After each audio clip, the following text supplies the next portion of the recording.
The media lied to you about China, and it's so much worse than you think. For decades, you were handed the same story. Cheap labor, knockoff products, a country that copies but never creates. And you believed it, because why wouldn't you? It was everywhere. The news, the documentaries, the think pieces.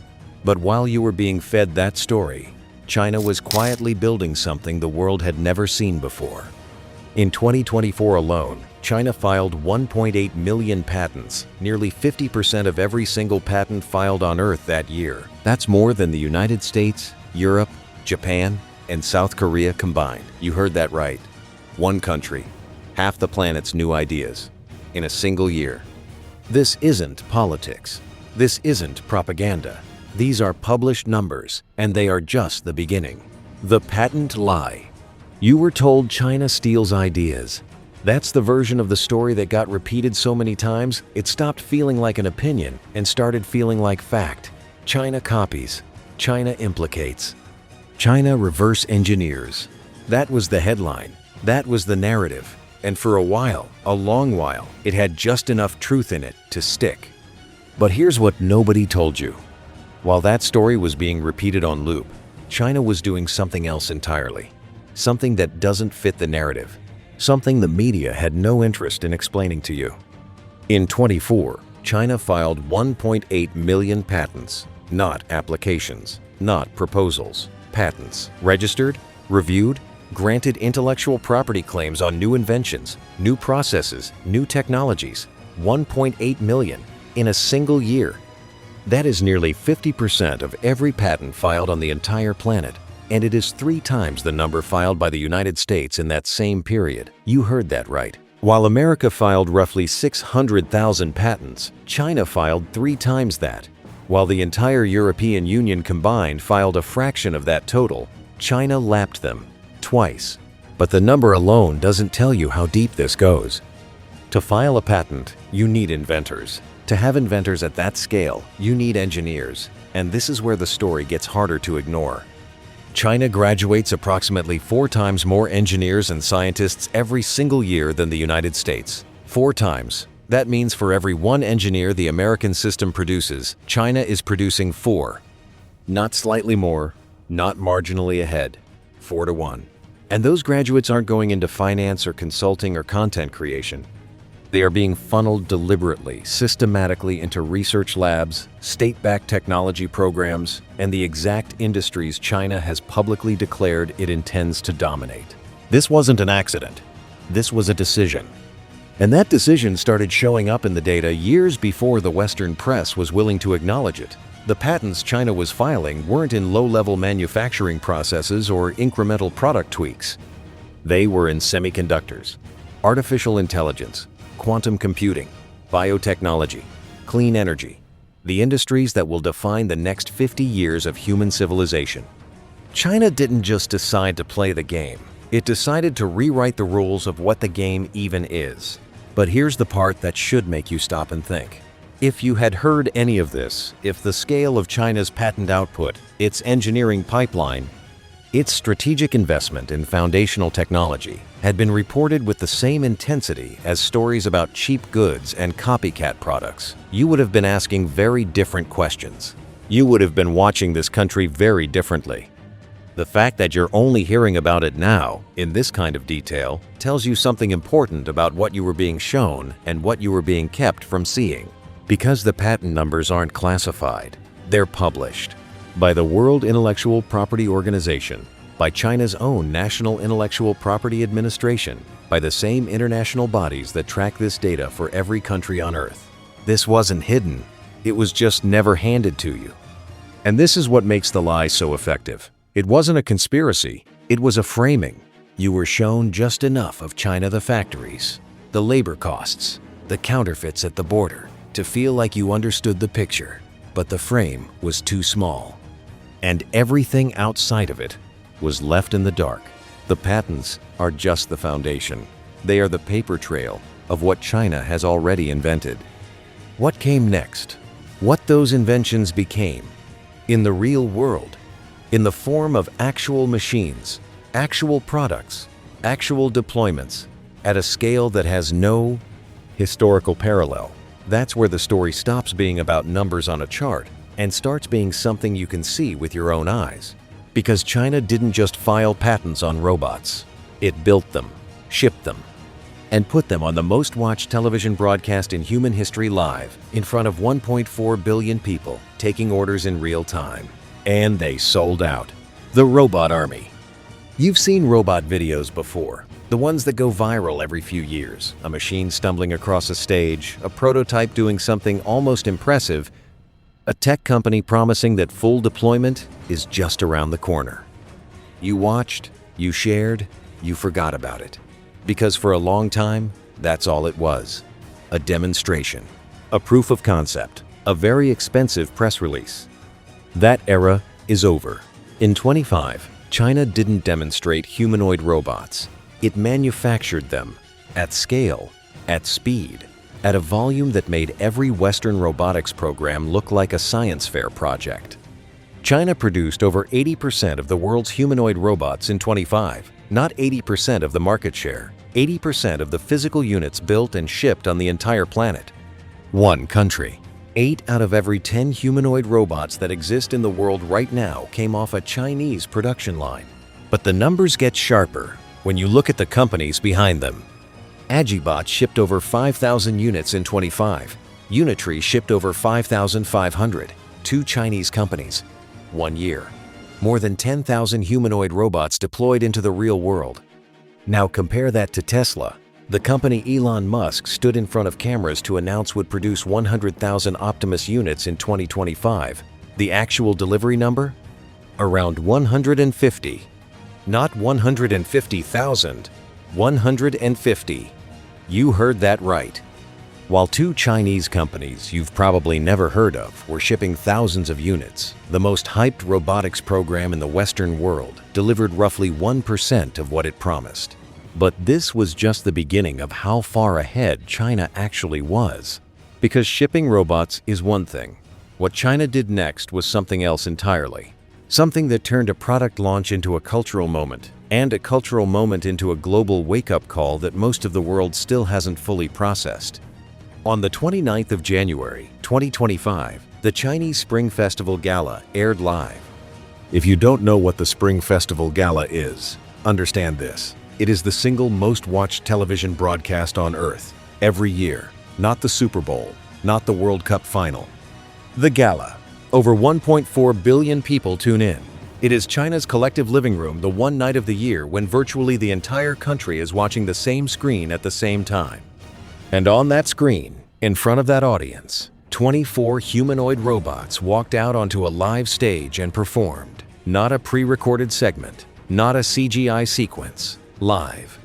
They performed kung fu routines with synchronized precision. They executed aerial flips.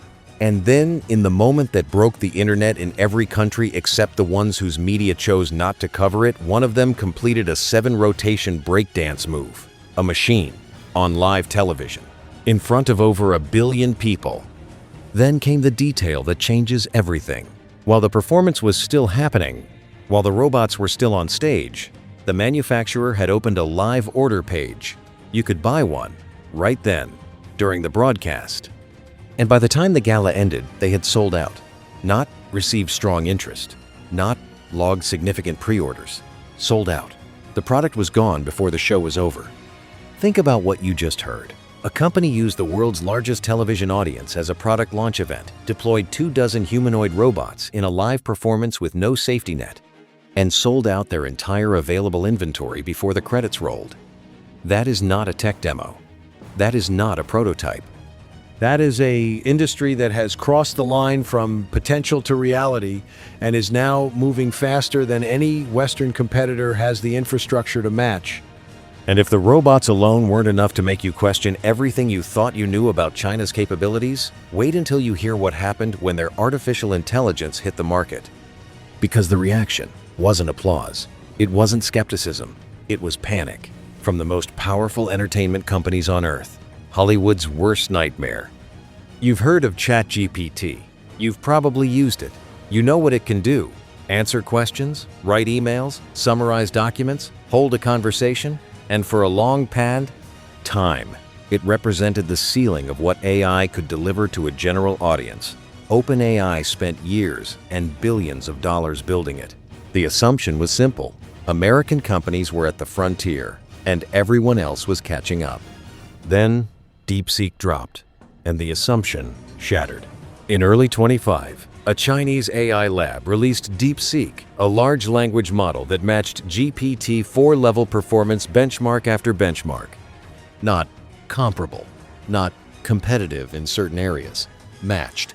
The same outputs, the same reasoning capability, the same quality of response that OpenAI had spent years and an estimated $100 million or more to achieve. DeepSeek achieved it at a fraction of that cost. Some estimates put the training run at under $6 million. You heard that right. A Chinese team built an AI that matched America's most advanced public model for less than 6 cents on the dollar. The reaction from Silicon Valley wasn't measured. It was existential. Nvidia lost nearly $600 billion in market capitalization in a single day, the largest single-day loss in stock market history, because investors suddenly understood what DeepSeek meant. If you could train a world-class AI model without the most expensive chips on the market, then the entire business model propping up the American AI industry was built on a foundation that had just cracked. But DeepSeek was just the opening move, because while the tech world was still processing what had happened, another Chinese AI release was already in motion, one that didn't just threaten an industry, it terrified one. Seedance 2.0, released in early 2025, does something that would have been considered science fiction 18 months prior. You give it a text prompt, a description, a scene, and it generates cinematic quality video, not a rough animation, not a blurry approximation, but broadcast quality footage with fully synchronized audio, music, dialogue, ambient sound. All generated, all synchronized, all from text. And then came the most devastating part, not for China, but for Hollywood. Within days of Seedance 2.0's public release, the legal letters started arriving. Disney, Paramount, major Hollywood studios. Cease-and-desist notices fired off in rapid succession at a Chinese AI company that had just demonstrated it could replicate the output of an entire entertainment industry with a text box and a few seconds of processing time. Think about what that tells you. These are not companies that send legal threats out of caution. These are companies that send legal threats when they are scared. When they see something that could make their entire production, infrastructure, the sets, the crews, the budgets, the decades of accumulated intellectual property obsolete. Hollywood didn't dismiss Seedance. Hollywood panicked. And here's what makes that panic so significant. The American entertainment industry generates hundreds of billions of dollars annually. It employs millions of people. It is one of the United States' most powerful cultural and economic exports. And within 72 hours of a Chinese AI tool going public, the industry's first instinct wasn't to study it, wasn't to compete with it, it was to try to legally suppress it. Because competing with it, on a technical level, wasn't something they knew how to do yet. You were told China copies. You were told China steals. You were told that when it comes to creativity, to originality, to the kind of innovation that changes industries China follows, it doesn't lead. Seedance 2.0 didn't just challenge that narrative, it inverted it. China built a tool so original, so capable, so genuinely threatening to established Western industries that those industries reached for lawyers before they even finished watching the demo. But artificial intelligence and robotics, as extraordinary as they are, operate at the level of software and machines. What China did next operated at the level of physics itself. A single processor, a single calculation, and a result so far beyond what any classical computer could achieve that the only honest way to describe it is this: China just left the rest of the world behind. Physics, blood, and fire. You've heard the word breakthrough used so many times it has almost lost its meaning. Every other week, some lab somewhere announces a breakthrough, a new material, a new process, a new result that sounds impressive in a press release and disappears from the news cycle by Thursday. You've been conditioned to be skeptical, and honestly, for most of those announcements, skepticism is the right response. What China did in 25 was not that. 3 separate developments, 3 completely different fields. Each one, on its own, would have been the most significant scientific story of the year in any previous decade. Together, they tell you something about the scale and the speed of what is happening. Something that no single headline, no single news segment was ever going to give you the full picture of. Start with quantum computing. China's Zhuchangzi processor completed a calculation that Google's most advanced quantum chip could not match, not by a small margin, not by a meaningful gap, but by a factor of 1 million. 1 million times faster. And the calculation it completed wasn't a benchmark designed to look impressive on a slide. It was a problem so computationally complex that if you handed it to the most powerful classical supercomputer ever built, a machine that can perform quintillions of operations per second, that supercomputer would still be working on the answer long after our sun burns out. Longer than the current age of the universe. You heard that right. China built a processor that solved in minutes what the rest of human technology could not solve in the lifetime of the cosmos. But this was just the beginning of what that month revealed. Somewhere in a research hospital, a patient with type 1 diabetes was recovering from a procedure that had never been successfully performed before. A Chinese medical team took that patient's own fat cells, ordinary adipose tissue, the kind every human body carries, and reprogrammed them in a laboratory into insulin-producing cells. Then they transplanted those cells back into the same patient's body. No donor, no rejection risk. The patient's own biology, rewritten and returned. Within 75 days, that patient no longer needed insulin injections. A disease that has required daily medical management for millions of people around the world, a condition that has defined and constrained entire lifetimes, was functionally reversed in a single intervention. Not managed, not slowed, reversed. And then came the nuclear story that should have been front-page news everywhere on Earth. For 56 years, one of the most promising ideas in energy science sat unsolved. Thorium reactors, nuclear reactors that run on thorium instead of uranium, had been theorized since the 1960s as a cleaner, safer, more abundant alternative to conventional nuclear power. Thorium is roughly 3 times more abundant in the Earth's crust than uranium. A thorium reactor produces significantly less long-lived radioactive waste. And unlike uranium reactors, a thorium reactor cannot be used to produce weapons-grade material. The catch was always the same. Nobody had figured out how to successfully operate one and convert the fuel at a functional scale. For 56 years, that problem sat open. China closed it. In 2025, China successfully operated the world's first thorium molten salt reactor to complete the fuel conversion cycle, cracking the technical barrier that had stopped every previous attempt for over half a century. In a single operational test, China solved a problem that the entire global scientific community had been circling for generations. And in doing so, it positioned itself at the front of what could become the next era of nuclear energy, cleaner, safer, and powered by a fuel source it has in abundance. 3 breakthroughs: quantum physics, human medicine, nuclear energy. 3 fields that represent the outer edge of what human science can currently attempt. And in each one, in the same year, the result came from the same country. The country you were told copies, the country you were told follows, the country the media spent decades framing as the world's factory floor, not its laboratory.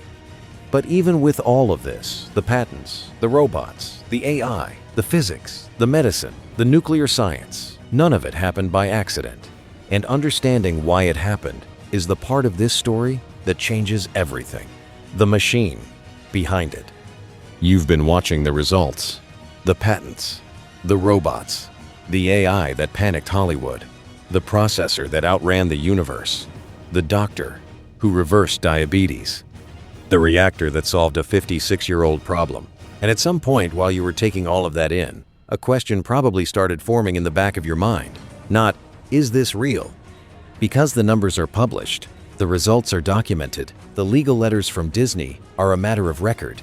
The question is different. The question is, how? How does one country produce this volume of breakthrough across this many fields in this compressed a window of time? The answer isn't luck. It isn't a cultural stereotype. It isn't some vague notion of collective discipline. The answer is architecture. China didn't just decide to innovate.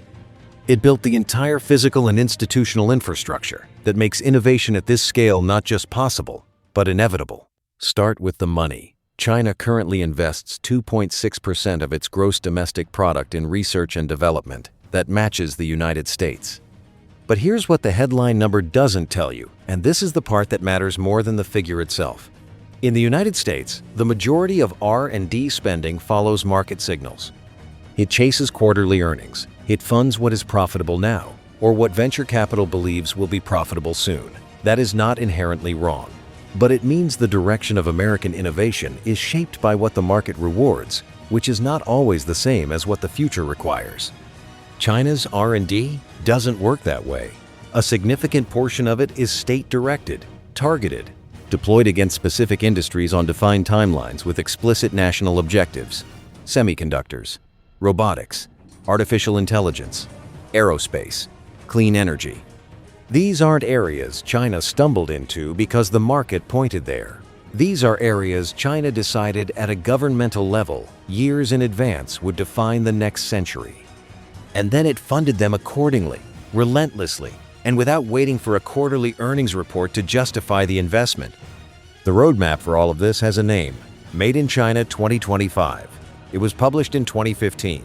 It was specific. It named the industries. It set the targets. It outlined the timelines. And the Western response at the time was mostly dismissive. Trade analysts wrote think pieces, politicians gave speeches, and the general public heard almost nothing because the story didn't fit the frame. China was still the factory floor in the narrative. The idea that it had published a detailed 10-year plan to become the world's dominant force in advanced technology didn't land. It didn't get the coverage it deserved. But the plan didn't need coverage. It needed execution. And that's exactly what it got.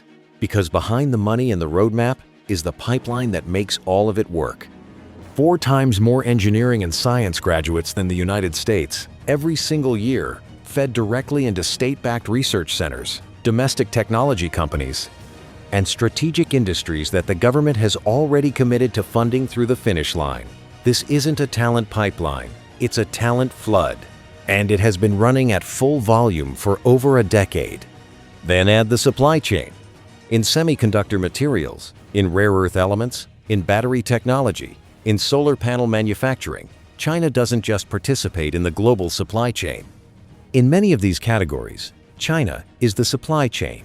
It controls the raw materials, the processing facilities, the component manufacturing, and in a growing number of cases, the end product as well. That kind of vertical integration doesn't happen by accident. It is the result of sustained, deliberate, decade-long investment in owning every layer of the stack.